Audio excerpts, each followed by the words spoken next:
بە کۆی دەنگی ئەندامانی ئەنجومەنی قەزای دووس خوڕمات و 28 ئەم مانگە وەک دوامۆڵە دیاری کرا بۆ ئەوەی بەڕێوەبەری سایلۆی قەزاکە بگەڕێتەوە سەر کارەکەی بە پێچەوانەوە لە دانیشتێکی نائاساییدا بڕیار لەسەر دانانی کەسێکی تر دەدرێت بۆ ئەو شوێنە لەگەڵ دەستپێکردنی گرژی و ئاڵۆزیەکانی قەزای دووس خوڕمات و بەڕێوەبەری سایلۆ کە لە نەتەوەی تورکمانە کارەکەی بەجێهێشت و داوای کرد ئەوی هێزە کوردیەی کە ماوەی چەند ساڵێکە پارێزگاری لە سایلۆکە دەکەن لە ناو سایلۆکە نەمێنن و هێزەکانی پۆلیس جێگەیان بگرنەوە.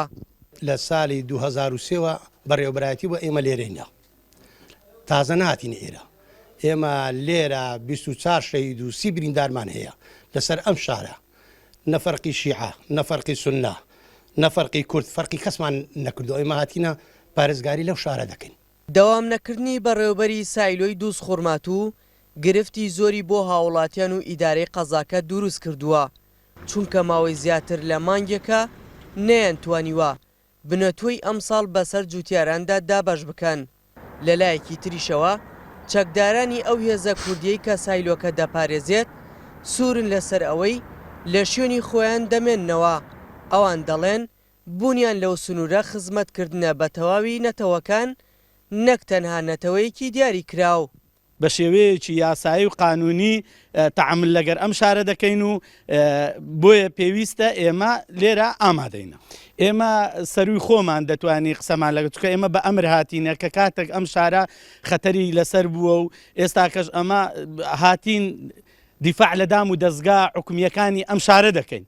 ئێمە خۆمان بەڕاستی بە هێزێکی ناوەخۆی کوردستانی و عێراقی دەزانین.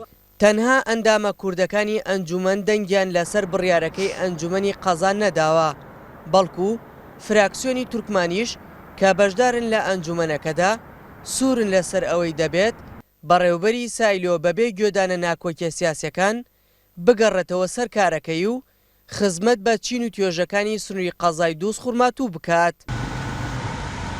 مۆی کەماوەتەوە دیارە سایلۆی خوڕماتووە کە بۆتە جێی نیگەرانی خەڵک بەڕاستی چکە کۆمەڵێ حقوقی خەڵکی تایە پارەی جوتیاری تایە و هەروەها گەنمێکی زۆری تایە برنجی تایە ئەمانە تعاملی لەگەڵ کەرکک و پارێزگاکانی تر ڕاوەستاوە بەڵام ئێمە هەوڵەکانمان بەردەوامە سبەی ئێمە دانیشتنێکمان هەیەوە ڕێکەوتنێکی شەیە کە پێش 28 مانگ ئەو بەڕێوەبەری سایلۆکە بگەڕێتەوە. کورد سوورە لەسەر ئەوەی پاراستنی سایلۆی دووس خوڕمات و ڕادەستی هیچ هێزێک نەکات بەو پێی ناوچەیەکی استراتیژی گرنگە و پێکهاتەی کوردی دەڵێت نابێت سایلۆکە بۆ مەرامی سیاسی بەکاربێنرێت. هەرچەندە کورد و تورکمانی ئەم قەزایە لەسەر چەند خاڵێک ڕێککەوتن بە مەبەستی هێورکردنەوەی دۆخی ئەمنی بەڵام بەڕێوەبەری سایلۆی ئەم قەزایە کە لە نەتەوەی تورکمانە نەگەڕاوەتەوە سەر کارەکەی بە بیانووی ئەوەی هێزی کوردی لەناو ئەم سایلۆیە بوونی هەیە ئەمەش نیگەرانی ئیدارەی قەزاکە و هاوڵاتیانی لێکەوتۆتەوە. دیار جەمالێ نارتی دووس خوڕمات و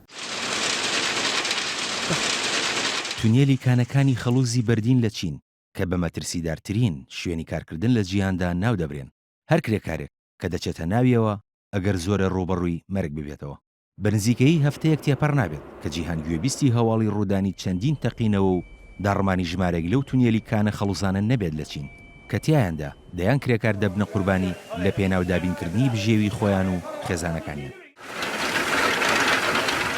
لە سەدا هەشتای قوربانیانی کانەکانی خەڵوزی بەردین لە جیهاندا کرێکاری چین و لە ساڵانی نێوان 2000 و 2006دا لە نێوان 2500 بۆ 4000 ڕوودا و لە کانەکانی خەڵوزی بەردین لە چین ڕوویاندا و بەهۆیانەوە ساڵانە لە نێوان 4500 بۆ 7000 کرێکار گیانیان لەدەستدا بوو. بەڵام لە ساڵی 2012ەوە دەسەڵاتدارانی پەکین ڕێوشوێنی زیاتریان گرتووەتە بەر و ژماری قوربانیەکانیش کەمی کردووە بە شێوەیە کە لە ساڵی ڕابردوودا تەنها 266 کرێکار لە چەند ڕووداوێکی جیاجیادا گیانیان لەدەستدا بوو.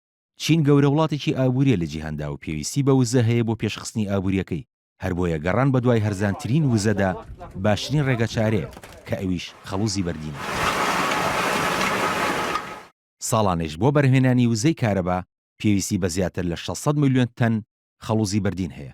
بەڵام لە ئێستادا دەسەڵاتدارانی چین لە هەوڵی ئەوەدان ئاستی بەرهەمهێنانی وزەی کارەبا لە ڕێگەی وێزگە ئەتۆمیەکانەوە لە ڕێژەی لە سەدا 2 بۆ لە سەدا 4 بەرز بکەنەوە. چین سێهەم وڵاتە لە جیهاندا لە دوای رووسیا و ئەمریکا لە ڕوویەدەگی خەڵوزی بەردینەوە کە بە نزیکەی 114 ملیار تەن ئەژمار دەکرێت و ساڵانە نزیکەی 2 ملیار تەن لە ژێر زەویدا دەردەهێنێت.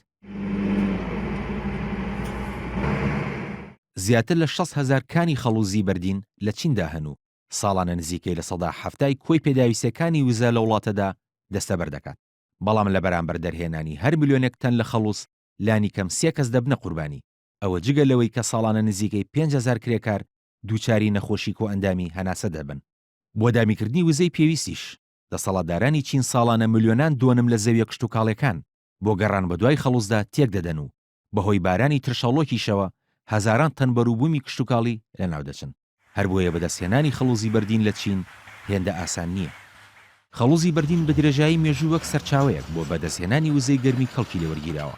لە سەرەتای داهێنانی ئامێری هەڵمینیشدا بۆ کارپێکردنی شەمەندەفەر بەکارهێنراوە.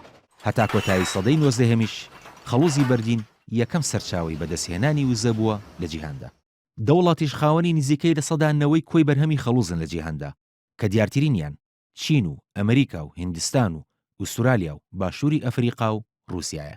لە سەرەتای ئەم مانگەشدا تەمێکی دووکەڵاوی چڕی ڕەنگخۆڵەمێشی ئاو هەوای شاری پەکین و هەرێمەکانی باکووری چینی پیس کرد و حکوومەتیش ئاگادارکردنەوەی ڕەنگی سووریان بۆ ئاسی پیسبوونی ژینگە و ئاو هەوای شارەکە ڕاگەیان کە سەرەکی ترین هۆکاری ڕۆدانی ئەو دیاردەیە بەکارهێنانی خەڵوزی بەردین بووە لە بەرهەمهێنانی وزەی کارەبادا. لە کۆنگرەی ئاو هەوای پاریسیشدا کە لە کۆتایی مانگی ڕابردوودا بەڕێوە چوو فشار خرابووە سەردەسەڵاتدارانی چین بە کەمکردنەوەی دەرچوونی غازە پیسەکان لێوەی بۆ ناوبەرگە هەوای گۆی زەوی. لە ئێستاشدا هەزاران کانی تری خەڵوز لە چیندا هەن کە بێمۆڵەت و نایەساین و بۆ دەرهێنانی خەڵوز پشت بە ئامێری سەرەتایی و کۆن دەبەستن و سەلامەتی ژیانی کرێکارەکان تیایاندا ڕەچاو ناکرێن. هەروها ئەو بڕە خەڵوزەی کە کرێکارێکی چینی لە قۆڵایی زەویدا دەری دەهێنێت ناگاتە لە سەدا 2 ئەو بڕە خەڵوزەی کە کرێکارێکی ئەمریکی لە تونێلەکانی ژێرزەویدا دەری دەهێنێت.